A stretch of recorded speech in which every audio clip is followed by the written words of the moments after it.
Hello, you are watching the Garden Corner Show, and as you know, we are a show where we're crazy passionate about everything gardening that we know of.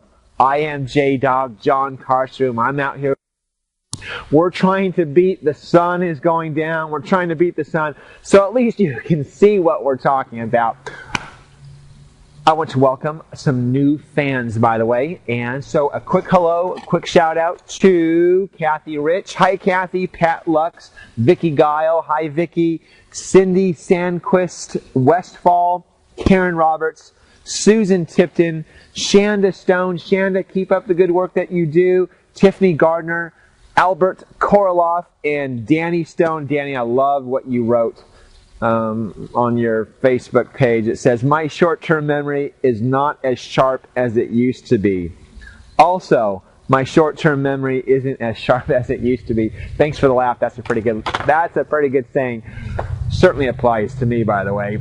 Anyway, welcome. I hope it brings something good to your life. I actually want to talk to you about containers too, by the way. But I'm going to sneak in 3 very cool plants. I had to sneak in. Had to. It was just part of it. And let me show you. Let me start here. Just forgive me for these three sneakers. This is a Helleborus Blackthorn group. Take a look at this guy. Not even blooming. And it does produce that traditional Helleborus bloom on it, which is in November, December, January. But just a neat leaf pattern. It has that serrated edge almost, and it has a really neat, glossy green, that light veining on there, and it has a really purpley dark underside to it. Sneak this one into some containers.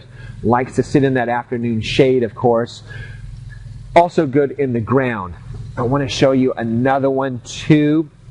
This is one that I like because ever since I've been introduced to it, the neat thing about it, or maybe the terrible thing about it, is some years you'll find this and some years you won't. So it's just a hit and miss. This year is a bounty crop. This is a pulsatilla.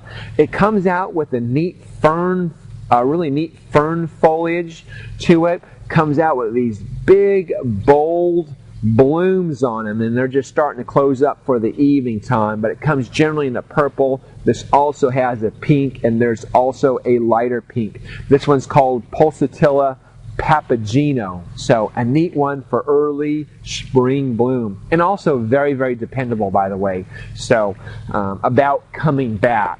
I'm not sure why we don't grow it more often, because it's such a great plant. And this one too. I like this one because this just says bold. And you can plant this in a container and let this be the only thing in the container, by the way. This is a Rheem Palmatum tangudicum, which I really meant to say is ornamental rhubarb. Now it's just starting to throw out these leaves. This one's famous for the big bold leaves. It has really kind of a purpley outer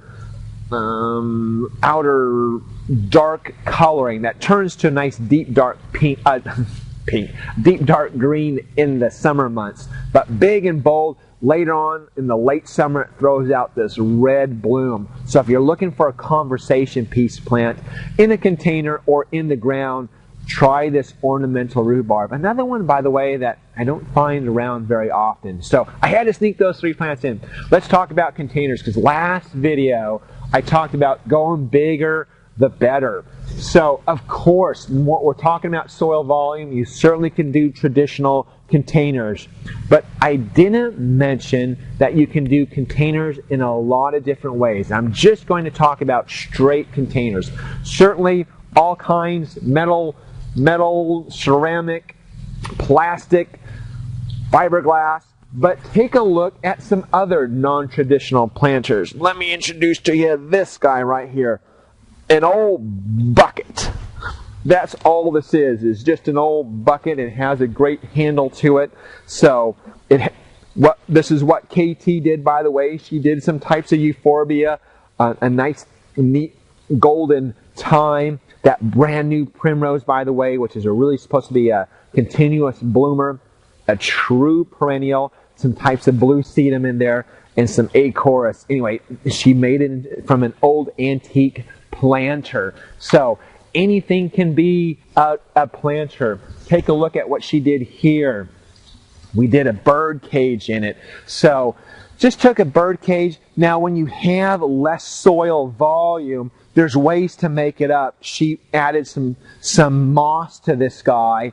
And then we picked out some plants that don't often require as much water as need be, and maybe a little bit more shallow rooted. Of course, we've got that famous sedum there at the gate. So anyway, she used an old bird cage for that.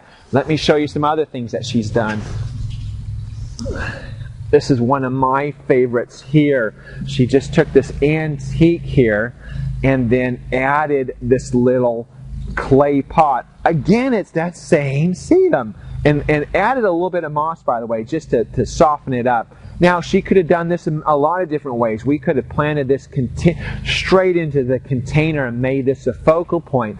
This could have been a lot larger part of the container and then added this just as a little piece of interest in it. Or we could have done that in the container and grown something up along there.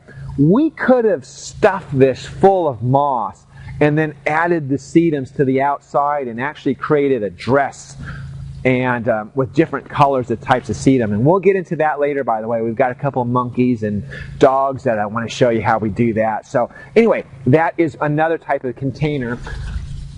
It can be very non-traditional, an old handbag, an old shoe, anything like that. We added a little bit of cellophane. Certainly this isn't going to last forever.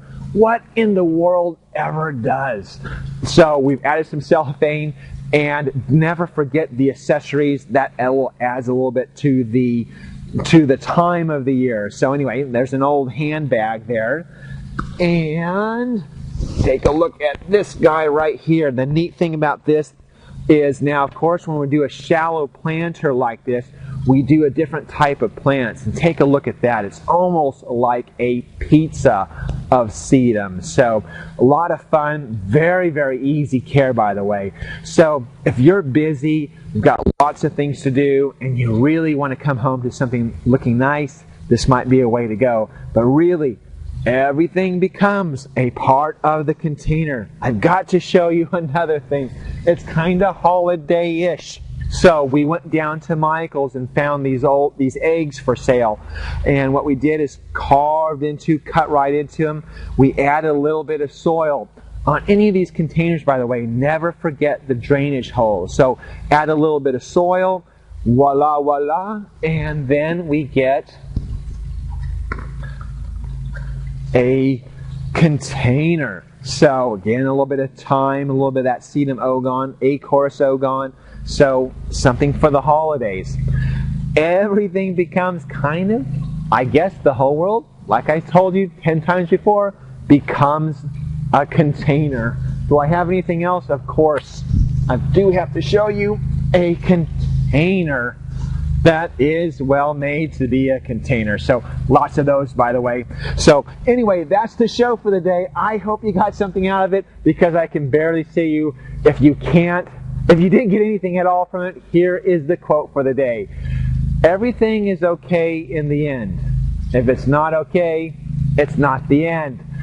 Don't know who said that, but thank you very much, whoever you are.